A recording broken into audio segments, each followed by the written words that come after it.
Okay, it is Halloween 2013, and I'm on my way to the office this morning to get a few things done before the Spook Fest begins. On my Facebook last night, before I turned in, I posted links to a couple of videos that showed various animals eating and playing with pumpkins. And it turns out a lot of animals really enjoy pumpkins. And I suggested that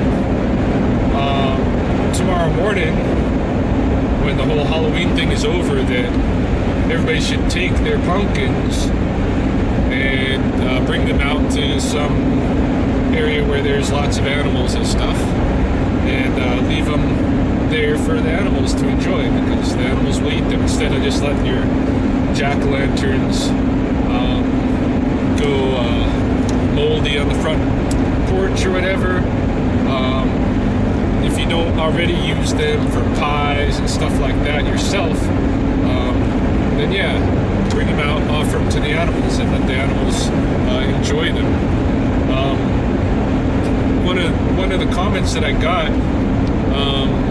on the Facebook about that was from my good friend Andrea G. Lover, librarian extraordinaire, who asked, Ryan, is this, you actually finding something good about a holiday?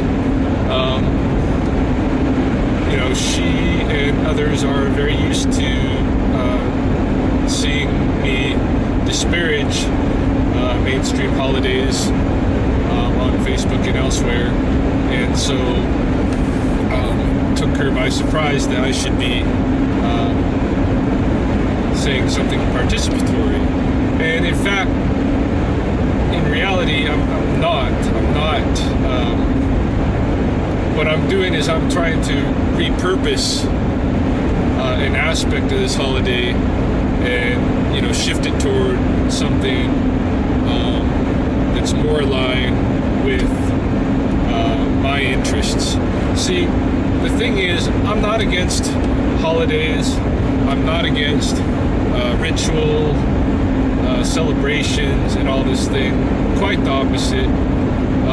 But the problem that I have, and I'll just try to really articulate this as best I can, is that all of the holidays on the mainstream seasonal circuit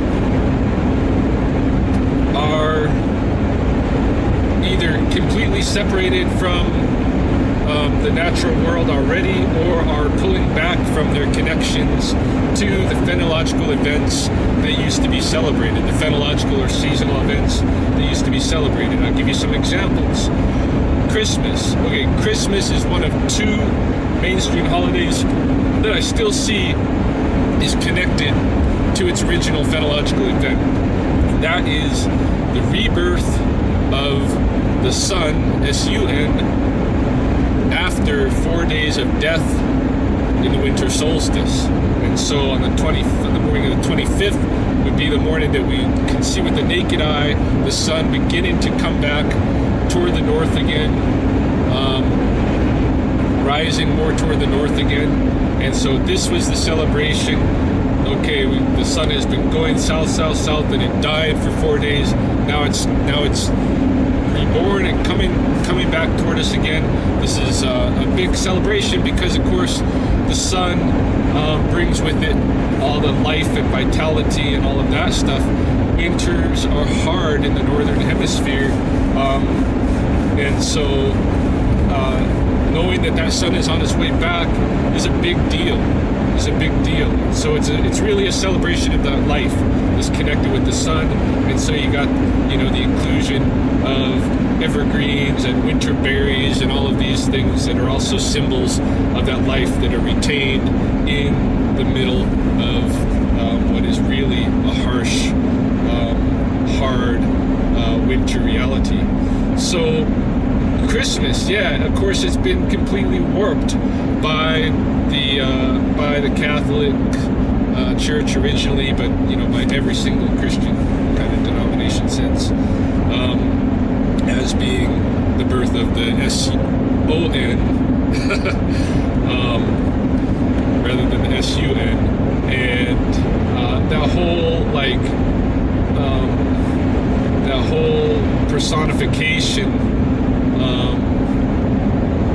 the anthropomorphization of that whole story, such that it loses its phenological connection, and of course you got the commerce involved, so that it's really today just a big celebration of spending what little money we have at the end of the year, keeping us in our place in societies, and we're not able to save up any money and this kind of thing. And it's all wrapped up in love of family and this kind of thing, which is great. I'm not against love of family, but I am against any celebrations of that scale that are not in recognition of our relationship to nature and phenological events. So I got problems with Christmas. Easter is the other holiday in the Western cycle that still retains its obvious phenological connection, and that is the first full moon after the spring equinox. Of course, the Catholics have kept that, but they've made a little bit different, said the Sunday after the first full moon, after the equinox, whatever, but it's still the time when the first waterfowl eggs of the year are laid. That's a true thing. I personally go out and I collect eggs, real eggs, on Easter, and so Easter is actually supposed to be about the eggs, and the rabbit that brings them is the white rabbit in the moon, in that full moon. That full moon after the equinox, that is the timing of the egg laying, and that is what the celebration is about, because that is the end of the starvation of winter in reality in indigenous northern hemisphere on this planet. And so that's what it's supposed to be about. Of course, in order to mask that, the Catholics took the 4-day death from the winter solstice and said, no, it happened here on the Easter thing, so that we won't pay attention to the fact that it really is supposed to be about the eggs. Now we pretend like the egg thing is just some, it's just some, it's symbolic or something like this. It's symbolic of the renewal of this or that or whatever. It's not a symbol. It's not symbolic. It is actually egg time. So, see, this is my problem. The way that these important events in nature that we're used to celebrate are now being concealed by this level of bullshit. All right, Halloween, it probably is a phenological holiday too. It must be, in fact. I know it is. It's an old ritual. You got your seasonal harvest of the pumpkins and the corn and stuff involved. You got, the timing of it is somehow linked to, what's going on with the leaves are now off of the trees, and, everything is turning dead and cold, and you got, the old scarecrows out in the already harvested cornfield, and it's creepy stuff, and there's more darkness now upon us, so that a lot of our waking hours are in the dark now. It's got all of these elements that I'm absolutely sure it's marking a phenological event. How it used to be celebrated, I don't know. I wish I had some better clues. But now it has been linked to a certain day on the Gregorian calendar, and now it has been, I don't know if it always was, but at least now it's an inversion ritual. And to me, it may have always been an inversion ritual, but right now what I see is that this particular inversion ritual has nothing to do with our relationship with nature, which it should if it's a proper holiday in my book. But what it is doing is it's turned to about the people and about society, and it's an inversion ritual for children, and it says more about how the mainstream views their children, which is that they don't believe that they are full members of society. They view children as having a deficit, and so they create an inversion ritual so that this one day out of the year, the children can put on costumes of powerful characters and enact that power. They can be their favorite superhero, they can be their favorite princess, they can be something scary that might scare adults. They can go out in the night, they can approach the doors of strangers, they can accept candy from strangers, they can eat a bunch of junk food. For one night, they have the power, the children have the power, then they go back to normal. And that's typical inversion ritual stuff. Typical inversion ritual is that you're allowed to break the taboos and have control over your own life, do whatever you want for the one night, and then for the period of the ritual, and then you gotta go back to the normalcy, because otherwise society becomes threatened. I mean, you look at say a protest, for instance. Protest is another inversion ritual where people are allowed to by the society for a limited period to go out and not be engaged in work, to be on the street, to be saying something negative about some aspect of the structure of society and this kind of a thing. To act outlandish a little bit, to scream and yell and this kind of thing. It's allowed for a period. If it drags on too long, you see what happens is that the authorities come in. If they have to, they come in violently. It can be an inversion ritual for them too, where for that one day of the year they get to beat up on peaceful citizens, that kind of thing. And they put an end to the ritual. Like, okay, the ritual's over now, and time to go back to normalcy. So this is what inversion rituals do. The theory is they're kind of like a safety valve for society. And if you look at the Halloween inversion ritual, yeah, there are aspects where the adults are playing masquerade too. They're doing basically the same kind of inversion as a Mardi Gras or something like this.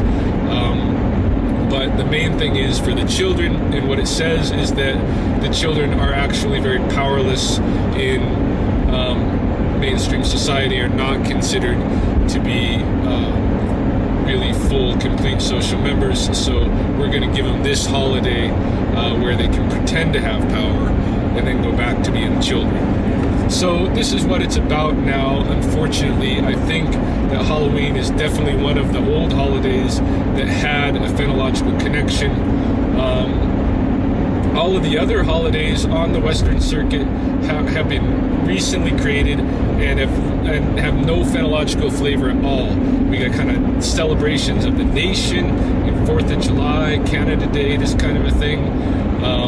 You got celebrations of birthdays of individual people.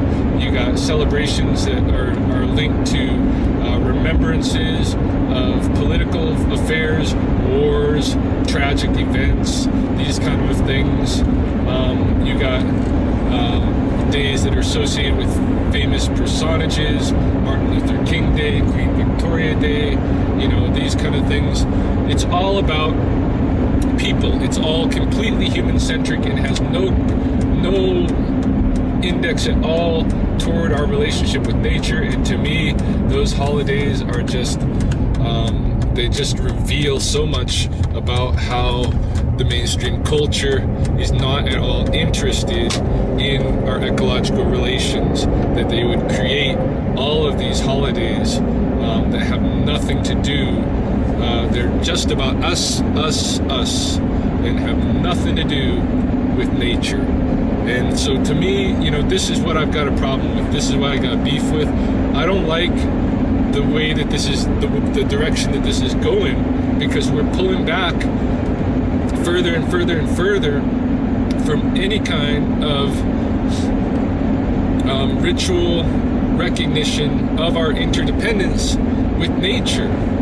And you know, that the holidays of old, the way they were supposed to be, the rituals are to reinforce, you know, our understanding of those in the relationships that we have with nature, of our place in the natural order, in the cosmos. It's not supposed to be about us alone, standing alone in the universe. I don't like where it's going. So what I was advocating was that we start looking for ways to repurpose the holidays that exist, to bring them back to nature. And although it's not really the ideal with the Halloween, what I'm suggesting is that at least one thing we can do is recognize that animals like to eat pumpkins, and we've got all these pumpkins that we've used for this celebration. Why don't we bring them out and give them to the animals? At least then it's, you know, a gift, a connection of some sort, you know, connecting the natural world to the ceremony. It's not the ideal. I can think of better ways to bring this back to a real phenological celebration, but it's something that at least can easily be done right away by anybody. Is when you're done using your jack-o'-lantern, as long as it's not moldy and crap yet, go ahead and bring it out somewhere where there's animals who might enjoy it. So that's what all I'm trying to do is say, let's figure out ways to bring nature back into our rituals where we can. Let's figure out ways to bring nature and our relationships with nature back into our rituals. In the other rituals that are just totally human-centric, where we can't bring nature into them, let's try to create some new rituals that are directed toward our relationship with nature instead of these human-centric celebrations.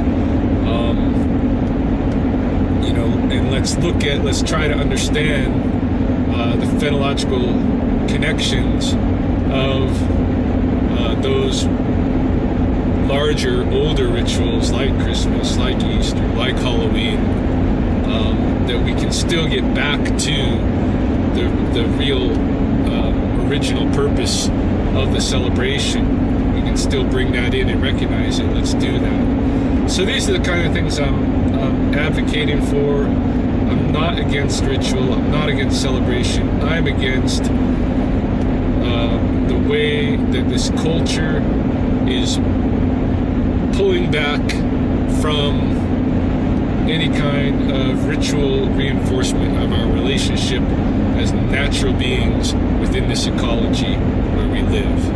So that's all I'm saying. Hopefully that is clear, and I'm going to continue to rant every time a holiday comes up, in one way or another, to bring this up, that this is an issue that to me is, I'm just not ever going to totally accept. Doesn't mean I won't celebrate the holiday. I got family, I got expectations and all that. I'll celebrate it. But I don't have to believe it, that the way that we're celebrating it is the right way. I can continue to suggest that we pull it back to nature somehow.